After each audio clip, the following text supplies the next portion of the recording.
Ngayon, pag-usapan na natin yung pay plan 2 o yung tinatawag na 3-up pass-up. Minsan, ang tawag dito sa pay plan na to ay infinity pass-up. Again, ipapaalala ko lang uli na kahit magkaiba at magkahiwalay ang pay plan 1 at ang pay plan 2, ay sabay nangyayari ang pay plan 1 at ang pay plan 2. Okay, maliwanag yun ha.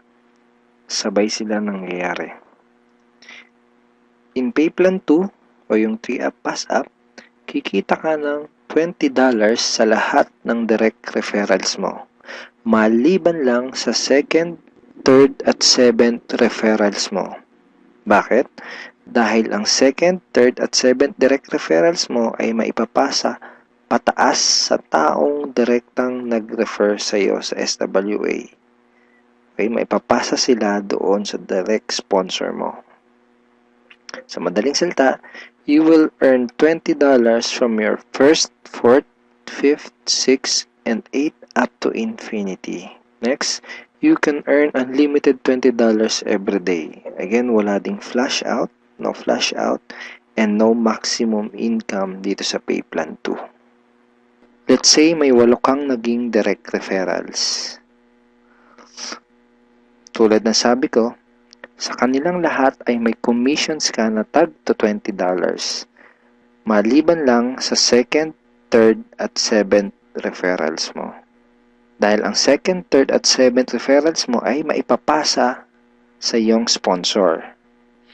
Sponsor mo ang kikita ng tag to $20 dito sa second, third at seventh mo. Okay? Kaya tinawag na 3-up pass-up. Okay, malamang ito ang iniisip mo ngayon. Teka, ba't ganon?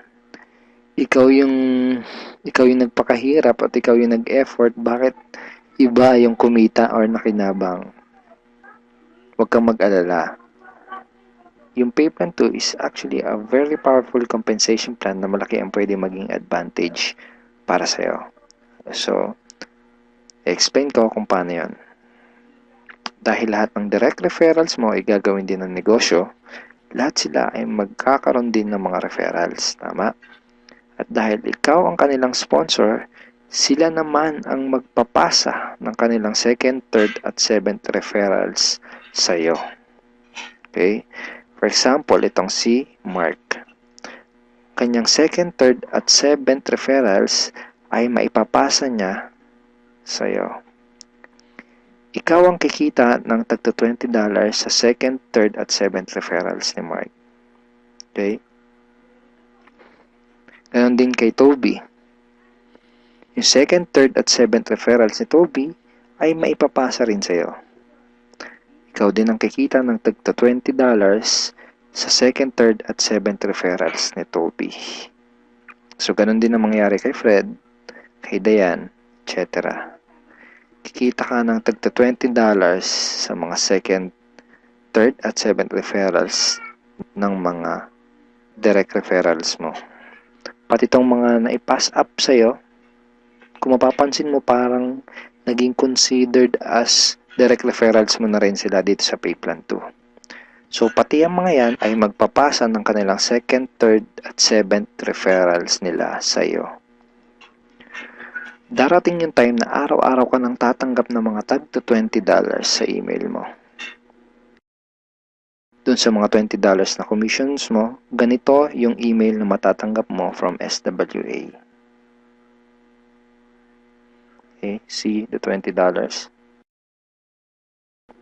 Just imagine kung gaano kaganda ang gising mo kung sa tuwing umaga at pagbangon mo sa kama at pag-check mo sa computer mo para i-check ang email mo ay hindi mga Facebook notifications ang matatanggap mo, kundi puros $20 in commissions tulad ng mga to. Okay? Sarap ng gising, di ba?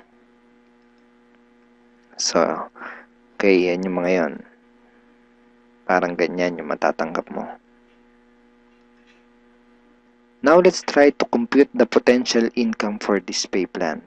Sigurado na may excite ka dito sa mga susunod na ipapakita ko sa'yo. Assuming na mayroon ka lang 3 direct referrals who will pass up their second, third, and seventh referrals to you. Okay? So, 3 na magpapasa ng kanilang 2nd, 3rd, and 7th.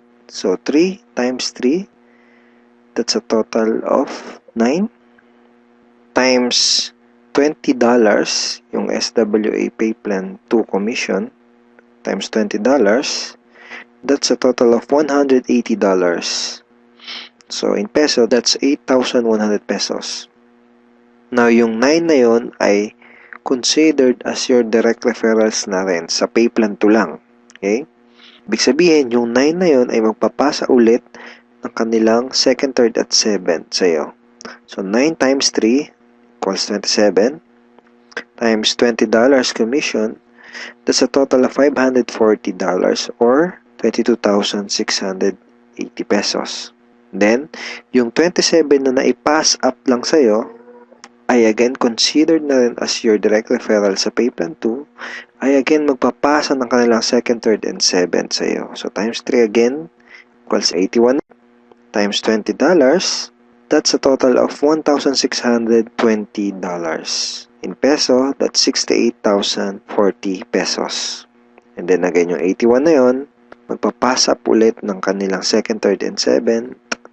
So, times 3, that's a total of 243 downlines times $20, and that's a total of $4,860. 204,120 pesos. So again, yung 243 na yun, magpapasap ng kanilang 2nd, 3rd, and 7th. That's a total of 729 times $20. That's $14,580. In peso, that's 612,360 pesos. And then yung 729 na yun, magpapass up ulit ng tagtatatlo, yung kanilang 2nd, 3rd, and 7th. So, times 3, that's a total passed up of 2,187 downlines. So, times $20, that's a total of $43,740. And in peso, that's 1,837,080 pesos. Grand total commissions is $65,520 or 2,751,840 pesos. And that's potential income just for Pay Plan 2. And hindi pa dito nagtatapos yung pwede mong kitain, pero pwedeng mas malaki pa ang iyong kitain kung ituloy-tuloy mo gawin yung iyong SWA business. So I hope na-excite ka dito sa pwede mong kitain dito sa opportunity na to. Okay, so FAQs muna tayo. Yung 2nd, 3rd, at 7th referrals ko ba na naipass up ay mawawala sa matrix ko? And the answer is no. Passing up only happens in Pay Plan 2 and not in Pay Plan 1. So, yung mga referrals na naipapass up, sa Pay Plan 2 lang yun nangyayari at hindi sa Pay Plan 1. All your direct referrals will stay in your matrix and they will always follow you. Ibig sabihin, yung mga direct referrals mo, intact yun doon sa matrix mo at lagi lang silang magpa-follow sa'yo sa Pay Plan 1. Okay, next question. Pwede bang kumita sa Pay Plan 2 kahit wala akong ma-refer or sales? The answer is no. You only make commissions in Pay Plan 2 when you refer someone. Kita ka lang sa Pay Plan 2 kapag may na-refer ka. Or if your direct referrals pass up their 2nd, 3rd, and 7th to you. In other words, hindi ka kikita sa Pay Plan 2 kung wala kang mga direct referrals. Sa Pay Plan 1 lang posible yung pwede kang kumita kahit wala ka pang na-refer. Pero sa Pay Plan 2, hindi yun possible. Kung may mga additional questions ka pa, at kung may mga part ka na hindi naintindihan doon sa pay plans ng SWA, pwede mo uling panoorin itong mga video na to para mas maintindihan mo ng maigi yung compensation plan or yung pay plans ng SWA.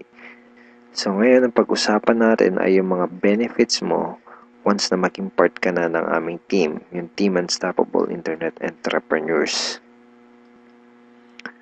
Once na maging part ka na ng team, ito yung mga training resources na makukuha mo. Magkakaroon ka ng access sa mga training resources na to. Okay? Yung mga information na nasa loob ng mga training resources na to ang magtuturo sa iyo kung paano ka magsisimula ng tama at kung paano mo gagawin ng tama ang iyong SWA business. So, once na maging member ka na ng SWA at maging part ka ng aming team, magkakaroon ka ng 100% access sa mga training resources na to. So, ano-ano ba yung mga nasa loob ng training resources na to? First is yung Team Unstoppable Internet Entrepreneurs Handbook. So, ito yan. Ito yung Internet Entrepreneurs Handbook.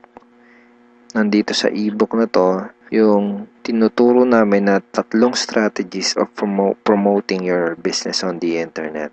Bakit 3 strategies? Kasi yung isa pang beginner, yung isa pang intermediate at yung isa ay pang advanced.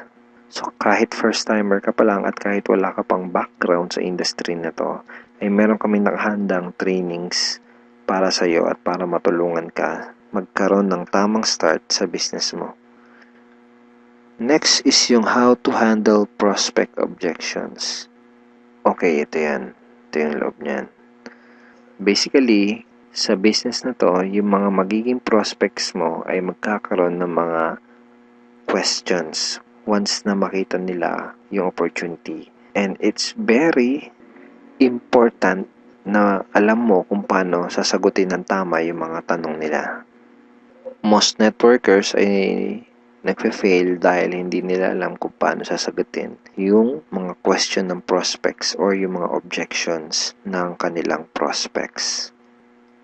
Okay, next is yung Ninja Network Marketing Scripts. How to talk to your leads and prospects on the phone. Okay, ito yun. Basically, these are sets of scripts na magagamit mo kapag kakausapin mo yung mga prospect mo sa phone or sa chat, pwede rin sa chat or one-on-one. Kung ikaw ay call center agent, I'm sure familiar ka sa mga scripts. Next ay itong how to sponsor your circle of influence properly.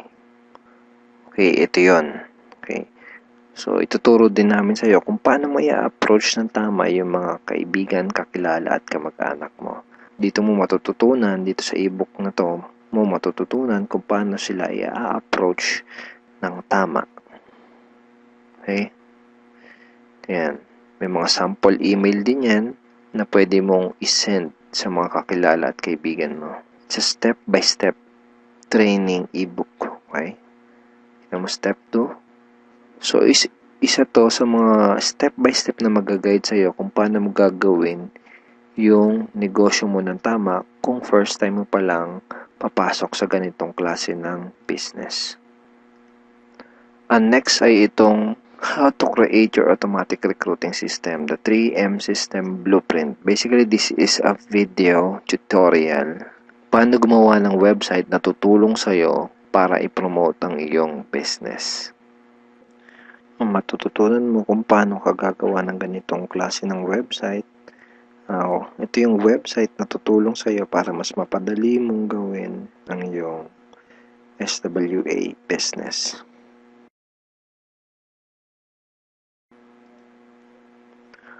Okay, thank you for watching these videos, and we are looking forward in guiding you and helping you achieve good results and achieve your goals in this online business opportunity. Have a great day and God bless.